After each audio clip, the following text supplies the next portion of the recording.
Yo, today we're doing Group E, so that's Germany, Ecuador, Ivory Coast, Curaçao.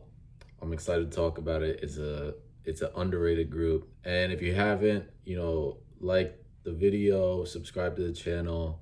It helps me out. It helps the channel grow. So more people can see it. So I'd appreciate it. Now, Group E. So that is Germany, Ecuador, Ivory Coast, and I believe Curacao. So Germany, obviously they're trying to win it. That's the goal every time for Germany. And with the way that the Bayern Munich team is playing, with that, a lot of those players are core German national team players. I think they're a little bit more dangerous than people give them credit for. We talked about the Switzerland Germany result. That game was 3-4. I think all that proves is how good both teams are, because Switzerland, I think, goes at the top of their group. Germany, I think, will win this group. They're younger than they used to be, but at the same time, the young guys have more experience than previously. So Florian Wirtz, attacking midfielder, he played well in the Euro. He's playing well for Liverpool. There was a little bit of a question about his form, but he's doing a lot better now. Voltemata for Newcastle, that gives them the striker that they need, because that's kind of what's been lacking from these recent German teams in the Euros. Sane is always dangerous. They just lost Gnabry from injury, so that'll be a bit of a problem. But Jamal Musiala is coming back. He can score on his own if he wants to. They have this young guy, Leonard Carl, who's they're calling the German Messi. He's getting some appearances for Bayern Munich. Very good player. I don't see him doing too much in the World Cup, just because who knows if Julian Nagelsmann, the German manager, plays him too much. But Nico Schlotterbeck's playing very well. Malik Thiaw's playing well for Newcastle. Taz, their back line is extremely good. Their midfield is extremely good, and now they have some of the attacking options, attacking experience, and quality to support the rest of the team like they didn't have since I would say 2014. Honestly, their one thing will be goalkeeper, because Neuer's their typical goalkeeper for Bayern Munich. He plays for Bayern, but he's getting old and he sometimes makes mistakes. You saw against Real Madrid in the Champions League, both of Arda Güler's goals were off his mistakes. He passed it to him in the first minute. Arda Güler chipped him, and then there was a free kick where he kind of didn't get his feet set right and let the ball in. He probably could have made a save there. It was a great free kick, but he could have made a save there. So who knows? They're not going to bring Ter Stegen. They just never do. So we'll see what their goalkeeper situation is like. That's the question for them. Now, Ecuador and Ivory Coast I see as a solid 2-3. They've got Moises Caicedo for Chelsea. He's one of the best midfielders in the world. Not playing as well as he should right now, but in general, one of the best midfielders in the world. Their back line is incredible. Hincapié plays for Arsenal. He starts typically. William Pacho is, PSG center back with the Brazilian Marquinhos. He's class. Estupinian for Milan. Jeez, their back line is unbelievable. All incredible players. Obviously, you got Caicedo, and then the question for them is their front line. The Enner Valencia is kind of their guy typically.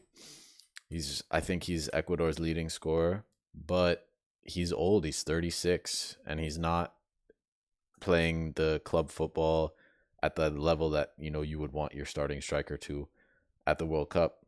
But we'll see. Their back line might just carry them, right? A draw against. Look at these. These are really good results. 1-1 against Netherlands, one of the best teams in the world.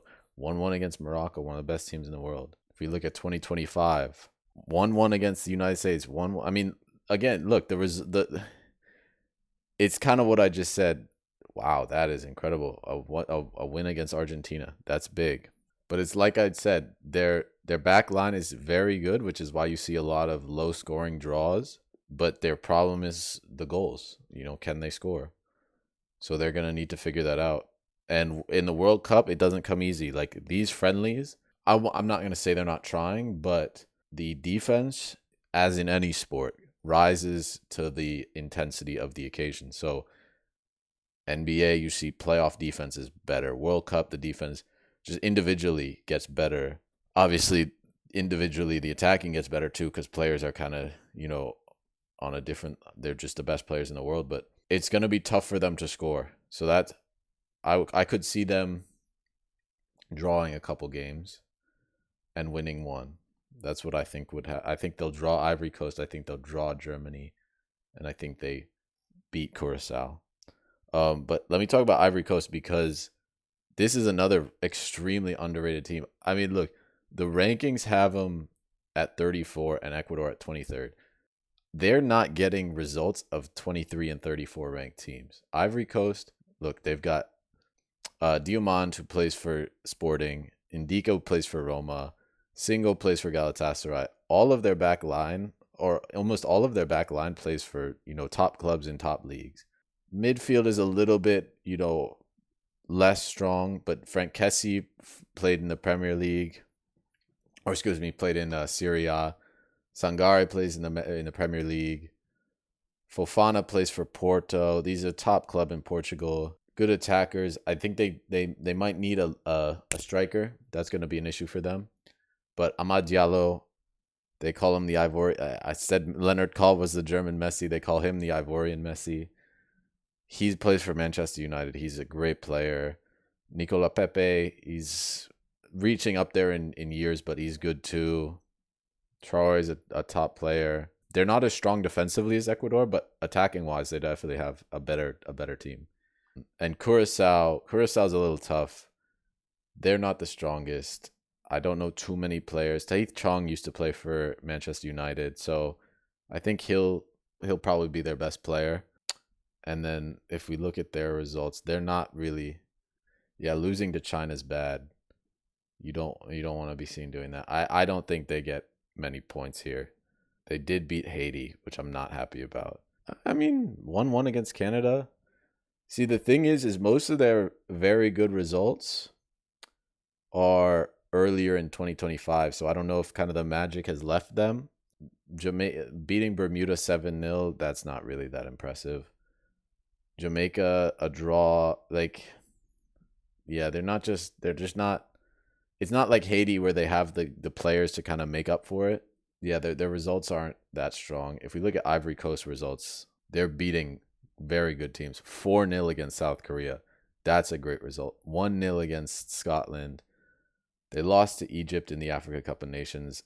That's not the best. They're inconsistent, I think. That's the problem with them. They're not as strong as Ecuador, but they beat Canada, lost to South. I mean, they're in good form though. They're in good form. I would see, and so if we go to the group, this game Germany will put 7 past Curaçao. This will probably be the most important game of the group in terms of overall structure, because if Ivory Coast win this game, that changes how Ecuador plays. If Ivory Coast win, Ecuador's on 0 points. They have to win this game, and then they have to win this game. So they have to come out of their shell a little bit. Versus if they draw, now you're asking Ivory Coast to beat Germany or draw Germany and then beat Curaçao. It's going to be a tough one. So this will be an important game. Just with the way Ecuador's playing, it'll probably be a draw or an Ecuador win. Germany likely win this game. Maybe Ivory Coast can snatch a point there. Ecuador, I would have this, Ecuador winning this game, Ivory Coast winning this game. This is going to be an interesting one. If Ecuador can get a point here, maybe they go top of the group. So this group can kind of end up a lot of different ways. What I think will happen is Germany 1, Ecuador 2, Ivory Coast, Curaçao.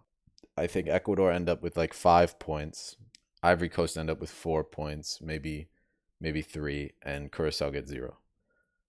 Another thing that could happen is this. I don't see Germany getting third.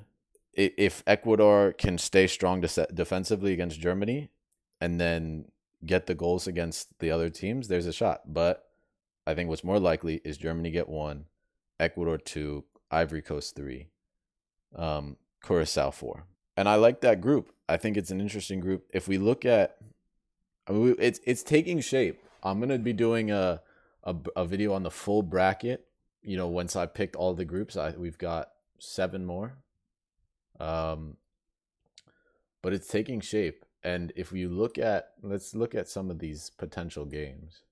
So E plays a second place team in Group I, which is, second place team in Group I. You do not want to be second for Group E, because that means you're playing what I think is the group of death, which is France, Senegal, Norway, and Iraq, which isn't that great. But those are all 3 tough teams. You don't want to be second here and go home early versus 1E plays a third place team. You know, not that tough. For Group D in the United States, it's not too much of a worry because you're playing Group I, or excuse me, Group G. So, I mean, we'll see when we talk about the bracket. But yeah, that was Group D. That was Group E. I appreciate you tuning in. You know, stay tuned for the next video.